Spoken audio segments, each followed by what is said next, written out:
If you're anything like me and the option is knit or do something else, what are we picking? We're always choosing knitting. If not, it was like the freaking most enjoyable thing I've knit in a hot minute. So you don't have to worry about doing a collar first, whatever, shaping, back, front, doing purling. No, you just start and you fly.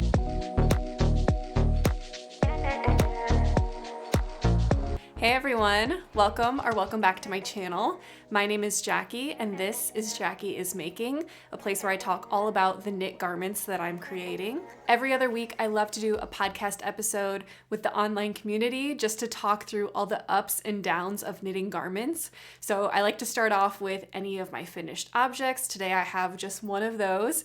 Then I'm going to go into 3 of the whips that I have on my needles, the current things that I'm making and progressing through, and all the trials and in-betweens of all of those. And then lastly, I'm going to talk about one new acquisition that I have that I've actually already cast on into a new project. So stay tuned for that. And without further ado, let's just jump right into it. So to get started, my most recent finished object is the I'm So Basic socks by Summer Lee. And if you've been following along with my podcast or my Instagram, I love to post on my Instagram like more during the week. It's the same name at Jacqueismaking. But you may have seen in my posts and on here, I've actually had these socks on the needles for 2 months. And that's because I'm a little bit slow of a sock knitter. It's never a primary project for me, but instead I like to have it as like something that I keep in my purse. Also something that I use when I go to walk my dog or just like an excuse to get me to go on a walk. For me personally, I have a hard time like just going out and doing things when I want to be knitting. So if you're anything like me and the option is knit or do something else, what are we picking? We're always choosing knitting. So if I can knit and do the thing, that might get me to go.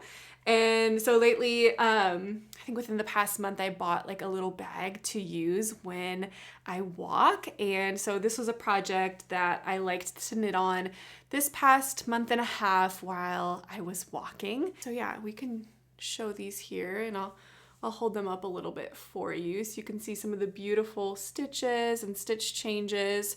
So one of the biggest things with this pattern, this is, as I mentioned, the I'm So Basic sock pattern by Summer Lee. And what's great about this is a free sock pattern and has like so many sizes. What I found is with a lot of free sock patterns, there's usually only like 1 or 2 sizes. You know, when you purchase a pattern versus a free pattern, a lot of times the purchased one is like, it just looks a little bit more professional, a little bit more high end. I find this one is right on par like with a paid pattern. And then it also has videos like going along with the whole thing. So it was just a very enjoyable sock pattern to knit. For anybody who doesn't know, this is actually the second pair of socks I've ever made. So the first sock pattern that I ever made was the Crazy Sock Ladies like vanilla sock pattern. And then this one now will be my second one. So just in comparing the two, I think really the main differences are like the stitch counts. I'm pretty sure the heel flap is the exact same. Maybe the way that you do decreases is different after the heel flap. But then I'm pretty sure the toe is the same as well. I'll have to look at them and see what the key differences are just to decide like if I am going to make another vanilla sock, which one would I do? I'm not sure if I can fully answer that yet. I need to like get to wearing these a little bit more. And also the critique is hard just because I'm still new at sock knitting and I'm kind of still making errors in my sock knitting.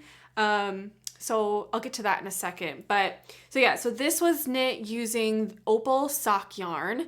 And the Opal yarn is a self-patterning or like a self-striping yarn, as you can see. And this color in particular is called Autobus Fenster. So it's the Opal shade 179. And I actually don't think that this color is in production any longer. because it's not on the Opal website, but where you can find it, at least for me, I found it on Etsy, and I think you might be able to find a couple of online vendors still selling it. So if you are absolutely in love with this shade as I am, like for me, I already knew I was knitting up a couple of these shades for summer. Plus, like it has this black and white, like checked, like, you know, that black and white check, like how it was so trendy within the past year. I think this would just go with anything because it has that feature. And then also because it has a couple of lines of white and black, like it can just go with literally anything. And it's just a gorgeous summer color. So yeah, so that's the yarn, and the yarn is 75% wool, 25% nylon, and I knit this using 2.25 millimeter needles. And this was actually my first time knitting a whole project with the Addy Flexi Flips. So the Flexi Flips are very similar to like a DPN, except for there is like a cord in the middle. So when you're knitting with a needle that's in the round, it has that cord connecting the two needles, right? So with a flexi flip, it's just like a straight DPN, except for it has a short, I would say maybe it's about 3 or 4 inches. I'll hold one up later in the video. But it just has that cord in the middle, making it so that you can fold your project into a round. And I feel like it's just so much easier than a traditional DPN, because you can fold it in the round, and then also because you're only using 3 needles. So with DPNs, traditionally, you're using 5 needles. I know some people can get away with 4, but the flexi flips, you're using 2, so you're almost setting it up like, you know how when you do magic loop, you have half of the stitches on one needle and the other half on the other? It's just like that, except for you can like form it in like a circle in the round, which is really awesome. So yeah, so that's the yarn and the needles. And then kind of where my mistakes lay with this one is I did cast on the 3rd or 4th size, I believe. You have to check my Ravelry. I think it was the 4th size. And it was the one for 72 stitches. Around the ankle. And I think that is because there are measurements listed within the pattern. So I measured around like the width of the ball of my foot, and then chose my stitches based off of that. But I didn't ever do a gauge swatch. So maybe that's why it's getting bigger. I'm not exactly sure, but all I know is for this, I cast on 72 stitches. I believe for the crazy sock lady ones and my next sock knitting pattern I'm going to show you here shortly, I cast on 64. So do you guys have like a sweet spot? I know all of us, we all have different shin widths and feet sizes, like obviously. So yeah, I'm just learning about what is going to be my preferred stitches to cast on, and hopefully that's just something I'll learn like as I continue sock knitting. But so yeah, so that was kind of like my first gripe. Second one is one of these socks is a little bit taller than the other, and I think it's because I was just trying my best to measure them from when it was already finished and like trying to match it, and I didn't match it perfectly. And then one of my socks is also like a little bit longer than the other one, which is kind of funny. I actually think I did better with the longer one. I think that's gonna fit my foot a little bit better. For reference, I wear a size 9.5 shoe. And then the other thing, let's see, for this one, I knew that I did the decreases after the heel flap incorrectly. You can see them here. This is going up. Traditionally, and also in this pattern, she wants you to do them here. I just read the pattern incorrectly, but as you can see, like where it's at in the sock isn't going to necessarily impact the wear of the sock. It's more so, I think, just kind of like looks wise. But I did correct it on this one, and I actually like the way that this looks. You can see she's like decreasing on either side of a stitch. And I think it looks really pretty. And I also like it's just happening on one side and not the other side. So yeah, I really like that. You can see I didn't take the time to, I guess, it wasn't that I didn't take the time, I just chose not to match up my socks perfectly. So with this sort of like self-striping, self-patterning yarn, you can like feed out the yarn until you get to your starting point of your other sock. And I was like, oh, well, it would just be kind of fun to have like socks that match, but they don't perfectly match. So you can see these both start at different parts of the pattern. So yeah, you can tell, like, obviously this is a set of socks, but they're two a little bit different ones. And honestly, I thought it would just be more fun to like keep it like that to keep me intrigued as I knit. Also not to waste yarn, although I'm not sure what I'm gonna do with the leftover yarn. But yeah, it just, like, the thing about these colors is it was just so fun to be like, oh, I'm just gonna go until I finish the red. I'm just gonna go until I finish this big chunk. It just like really kept me going, which was really fun. The yarn, I 100% would use Opal Yarn again. I love the texture of this. I love that it's a little bit more woolly, if you will. It feels more textured. I believe that's because this is not a superwash. I'll have to double check that and put it on the screen. But yeah, if it is a superwash, I know it has nylon in it, so maybe it must be a superwash. This is new knitter problems. I'm not 100% sure about that. But all I know is it doesn't feel as superwash-y, if you will. It feels more like the wools that I'm used to using, which I appreciate. Especially since the last socks that I made, which were my Christmas socks, if you recall, I really didn't love those just because of how slippy they were.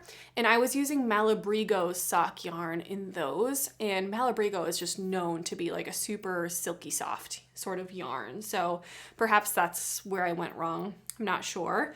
But yeah, I'll have to report back to you guys about like how I like wearing handmade socks. When I made my Christmas socks, I finished them in literally January. So right away, I just put them in my tub of Christmas stuff to get out during Christmas. So I have yet to actually experience what it's like to wear hand knit socks. So I'll report back on how I like it, if these are gonna be something that I continue knitting or not. We'll see about that. But yeah. These are my finished sockies. So next I have something really exciting to show you, and I have made so much progress. This was, let me just preface, okay? This was 1,000% a serotonin cast on, basically meaning a cast on that is gonna boost my mood, like bring me out of any slump that I'm currently in. And it all started, I was watching Knit California's YouTube video. If you guys don't follow her, you totally should. She is so just like inspiring, and also just like a very consistent creator, and someone that's like very honest with her knits. So if you don't follow her already, go on and give her a follow.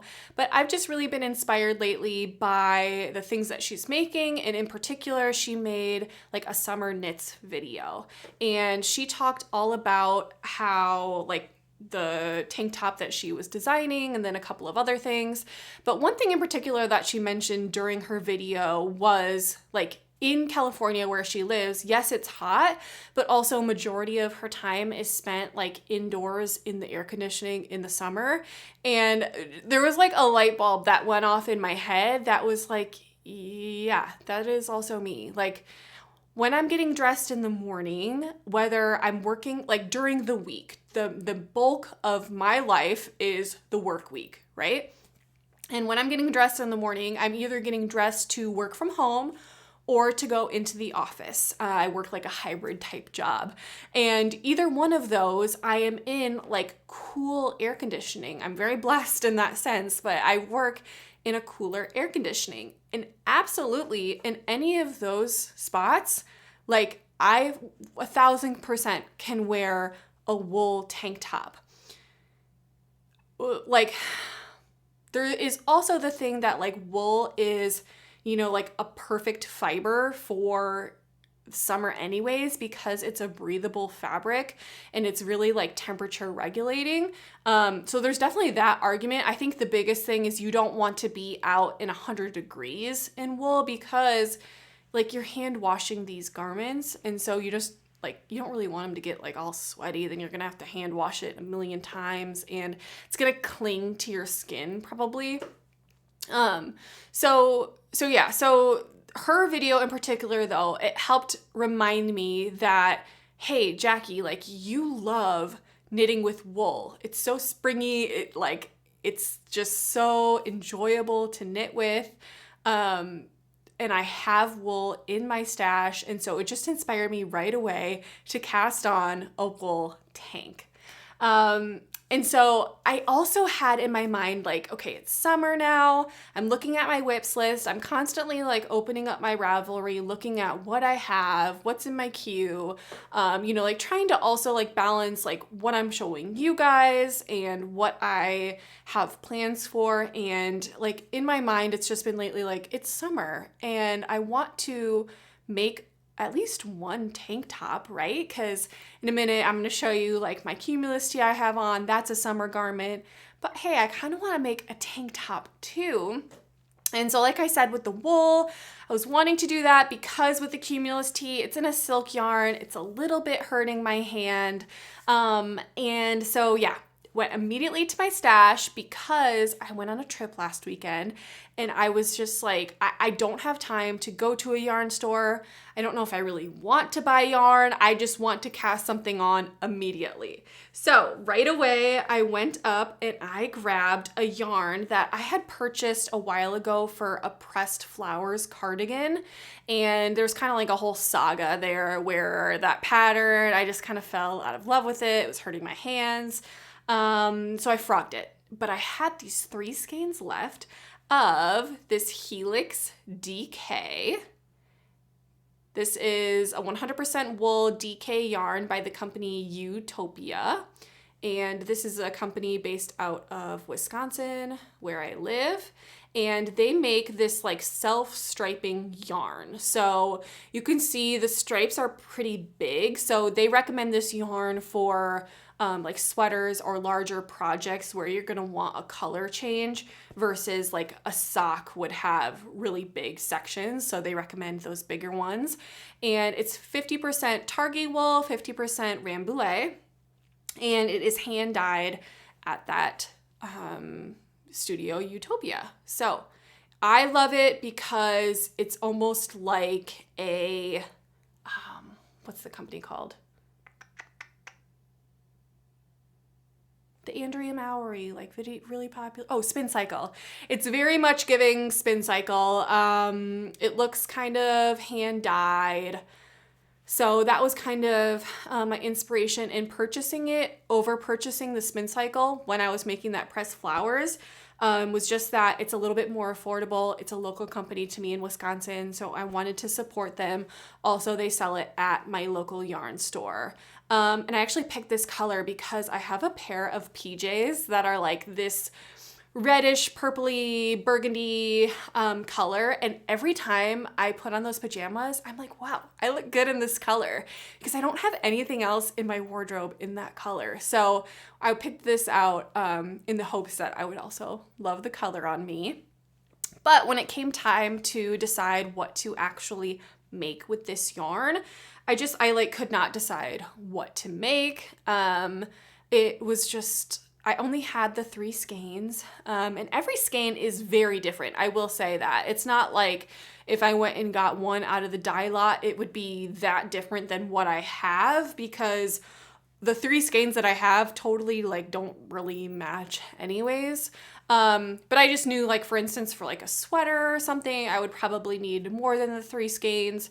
So anyways, when I decided to cast on a tank top, I went to my stash and I was like, you know what? Like, let's do something fun. Let's do that. I picked it up and held it. The wool was squishy. The wool was good. And so I cast on, we don't want to get that little string in there because I want to show you guys a good vision. I cast on the Tolsta Tank by the Crea Bea. So you can see here some of those beautiful color changes. This pattern in particular is knit starting bottom up. So what's funny is I don't know if I would have bought the pattern if I would have known that before I bought it, but it was a quick purchase. It was an impulse purchase, and here we are. And I will say too, like for a serotonin cast on, starting out at the bottom is so fun because you can just dive right in. You don't have to worry about short rows. You don't have to worry about doing a collar first, whatever, shaping, back, front, doing purling. No, you just start and you fly, and boy, have I flown. So I started this last Friday. Let's see. So this has been on the needles 1, 2, 3, 4. This has been on the needles 4 days. And it's already like this. Is this already a garment? Like this is already so big. I love this. I love this. I love this. I love this. I like the color is kind of funny because it's like, would I pick this out in a store? Probably not. Did I pick out this yarn in a store? Yes, I did. So now I need to reap the consequences of my actions. But yeah, I just, like, where do I even start with this? I'm so happy that I cast this on. So I had a long drive last weekend to Kansas City for a wedding, and this was just the most enjoyable car knit ever. You start off at the bottom and you do the ribbing for, I think it's like 1.5 inches. I maybe did a little bit longer than that. And then right away, you just go into the body. And I have this folded in half, by the way, just so that you can see it a little bit better. So yeah, and then right away you just get going. And what's cool about this is you're using a 5mm needle, a US 8 size needle. So it goes so fast. It's a very open gauge. And if you've ever listened to the Crea, a lot of tees and tanks she was making were just kind of fussy, and she couldn't really like get started with them and go quickly with them. And also had like a lot tighter of a gauge. Like a lot of summer garments you're gonna find are using like a lot smaller of needles, and so she just wanted something that would be like something quick to make. And my oh my, did she nail it. If I like the way this looks on me, I'm gonna be making like a bajillion of these because it's so fun, so therapeutic to knit. You cast it on right away, you're in ribbing, the ribbing is done within a couple hours, not even, and then you're right away into this just like dreamy stockinette in this big gauge, in this squishy wool. For sure, if you're wanting a therapeutic dose knit, make this with wool. Don't use a summer yarn. I mean, use a summer yarn if you really want a summery tank. But like for me, this is going to be 100% wearable in air conditioning, and this color I will wear into the fall. So like if you want a serotonin gives you all the feels, use wool. That's my opinion, if you can wear wool. But yeah, so that is this. I have now made it to the point, I actually made a little bit more than her recommendation just because her tops have sit a little bit cropped on her. So I added like 1 inch longer than what she recommended before I've gotten to bust starts. So that's a really cool portion of this pattern is she includes like darts for bust sizes. So I'm making the pattern for a bust size of D, and I'm so excited that this is gonna have bust darts. I've obviously sewn darts into sewing clothes before, but never into knits. So I'm excited to see if that actually makes a difference or not, if that's worth it or not. So yeah, I'm ready to get into that. And so I'm gonna be adding some stitch markers here to see where I'm doing my increases for those darts. And if I haven't said so, I'm making the vest version. This pattern comes with 3 different tops. How would you say? Sleeves? They're not sleeves, it's sleeveless. 3 different necks maybe. So you can do the vest version, you can do the square neck version, or you can do, it's like a V-neck tank version, but it has like a thicker strap. So yeah, so that's the Tolsta Tank. As you can see, it's doing its job. It's bringing me happiness. and I'm really excited to see where this goes and if I like it, if I wear it. If not, it was like the freaking most enjoyable thing I've knit in a hot minute. So it's been worth every single minute that I've spent with it. Okay, so next I have for you the Cumulus Tee O-Neck version by Petite Knit. And here is my progress this week.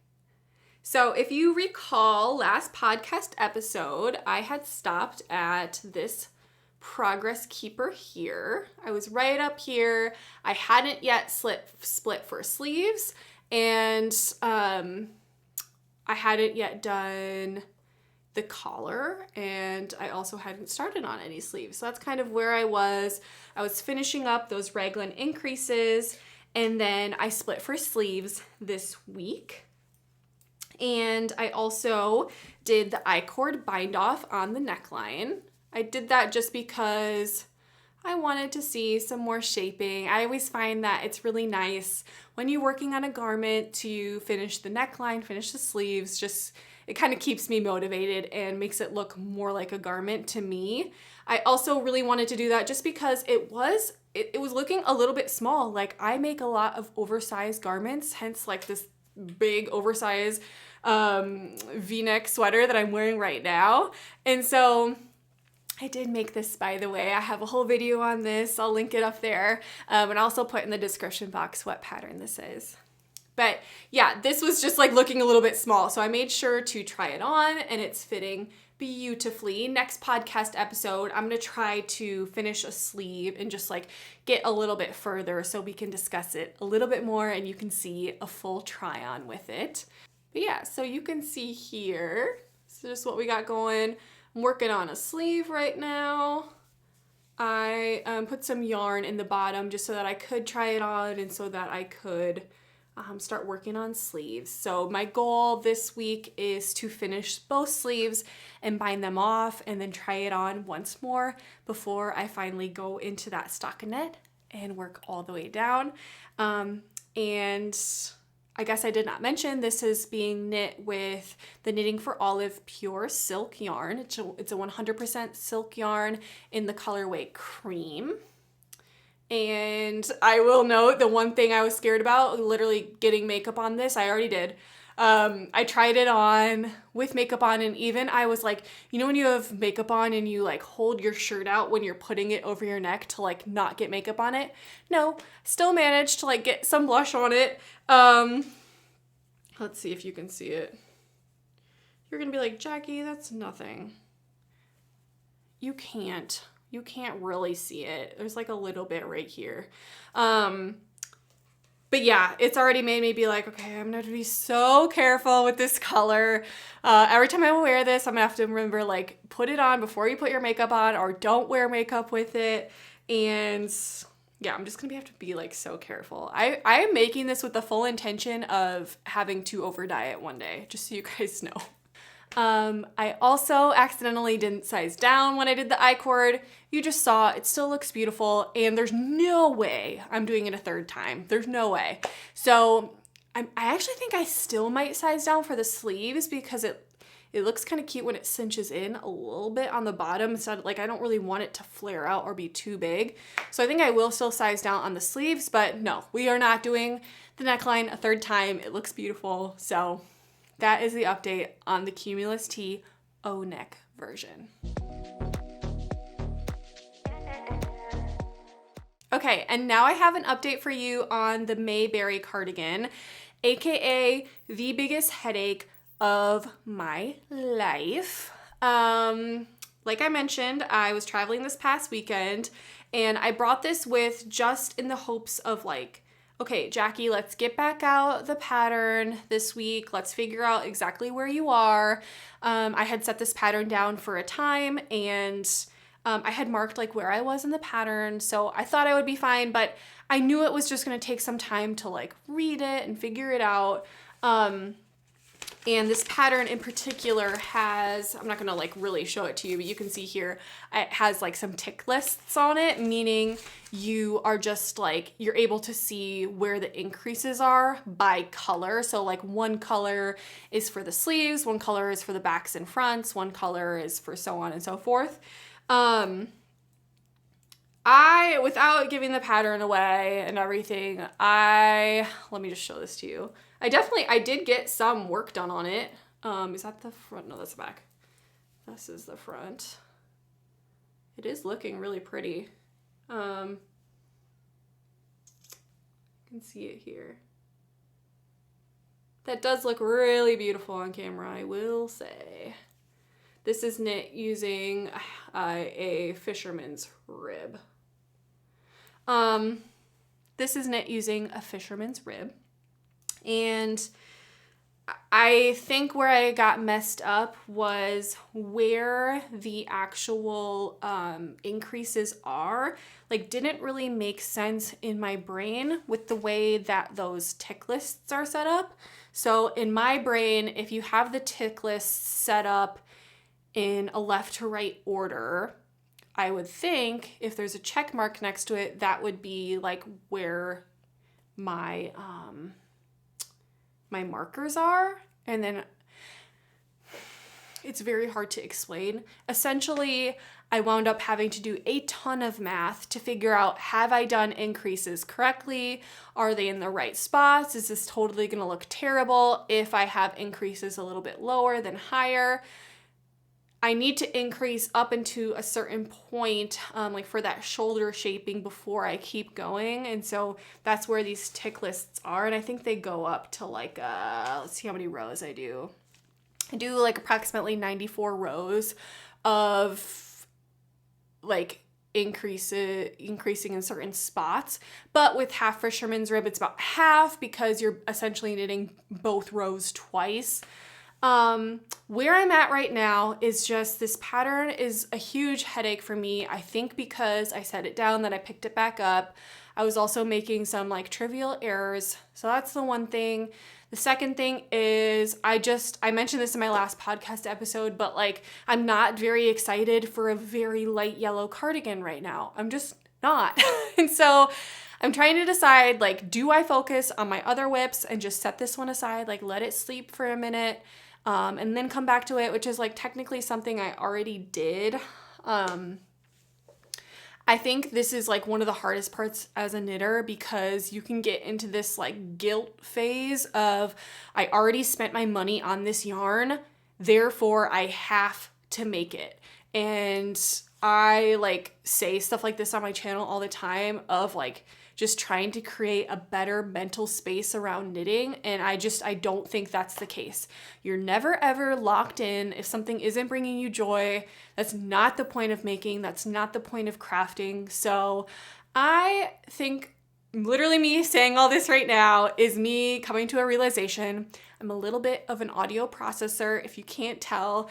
But I think I'm just thinking and realizing like, if my heart's not 100% in it, let's let it sleep for a second. Maybe let's reassess next spring.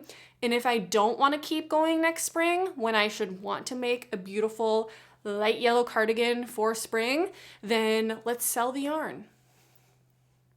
Nobody gets hurt. Nothing happens. You're fine. You still have money in your bank account. Like, it's okay. So heck yeah, let's like have that attitude. I hope if you are currently dealing with any of that, you can jump into that mindset as well. Yarn can be sold. Yarn can be donated. You already spent that money. It's okay. You still have clothes to wear. You know, like sometimes it's not worth the headache and the hassle that we like put on ourselves, especially like if this pattern is like, if I'm afraid that there's going to be something wrong with it or there's already things wrong with it, what's the point in spending so much time working on it? Like this is a very slow stitch to only get to a point where you're still dissatisfied and then you still frog it. So yeah, I don't know. It just kind of sucks because I already frogged this yarn. Like I already had this yarn for a different pattern, decided it wasn't a good pattern for it. Now I'm iffy on this pattern. maybe the yarn is not for me. Maybe it was meant for someone else. It was meant for someone else. Maybe, I don't know, just speculating. But so yeah, that's the update on the Maybury cardigan. Let's put it to sleep for a little bit and see what happens. Okay, lastly though, I do have one new acquisition / new cast on to show you. And the acquisition, I actually took a video of, so I might insert it on this screen here and I'll also show it to you. But this right here is the Retrosaria Mondim yarn. So cool. I'll insert a video so you can see a little bit better of the colors because it's such a vibrant, like pastel pink and mint, I would say, mixed with a very muted plum and black. It's very, very cool. For anybody who's unfamiliar, Retrosaria Roma Pomar, I think is the full name, is a yarn company in Portugal, and they have 100% like Portugal sheep yarns. And this in particular is a fingering weight yarn, a 3-ply, worsted spun, 100% wool. And I decided to make some socks with this. So the interesting thing about this yarn though is this doesn't have any nylon in it. So I'm a little bit scared. Like everything I've heard is don't ever knit socks without nylon. Don't ever like not reinforce it. But then I've also read some very good reviews about this yarn. And then like this yarn was literally named after like a Portugal community that knit socks. Like it is a sock yarn. It's meant for socks. The literal label is a lady wearing socks. So you can see I just have a little bit of 1x1 rib going on right now. It's funny how it's like kind of striping because this is the one side with the gray. Or that plummy color I was talking about, and this is the one side with the black. So it's kind of funny that it's like showing up that way. I wonder if it's gonna like keep doing that around the sock. But yeah, this is going to be Hermione's everyday socks, and I'm super excited about that because when I first joined Ravelry, oh my god, let's see, 2015 or 2016, it's when I first learned to crochet on YouTube, of course. I joined Ravelry and this was like one of the number 1, number 2 patterns on there, and I favorited it knowing I didn't even knit, but just because I was like, oh, that would be like a dream if only one day I could learn how to do that and I could make those. Oh, those are so cute. That's a free pattern. So yeah, it's very full circle. It's so cool that like I favorited this so many years ago and now I'm making it. It's very, very cool. But yeah, this sock yarn I thought would be cool in a little bit more of a textured pattern. I wasn't sure if I was 100% ready for like a lace sock yet, but I thought this would be a good in between. So, you know, like first I made those vanilla socks, now I'm gonna be going into a textured one, and then maybe my third one will be a lace one. We'll see. So yeah, so this is the new socks going on my needles. These are those flexi flips like I had mentioned. I guess I don't have my third one up here. But you can kind of see, yeah, that they bend. So it looks like a DPN, but it bends. Kind of cool, right? But yeah, I'll keep you guys updated on how this goes, how the Hermione pattern goes. And I'm just excited for the potential of this yarn. It's been very lotiony so far. You know that like feeling of the lanolin in the wool. Doesn't smell like wool, I was checking. But oh, it's felt really good so far, so that really, really excites me about it. So yeah, so that's the Retrosaria yarn.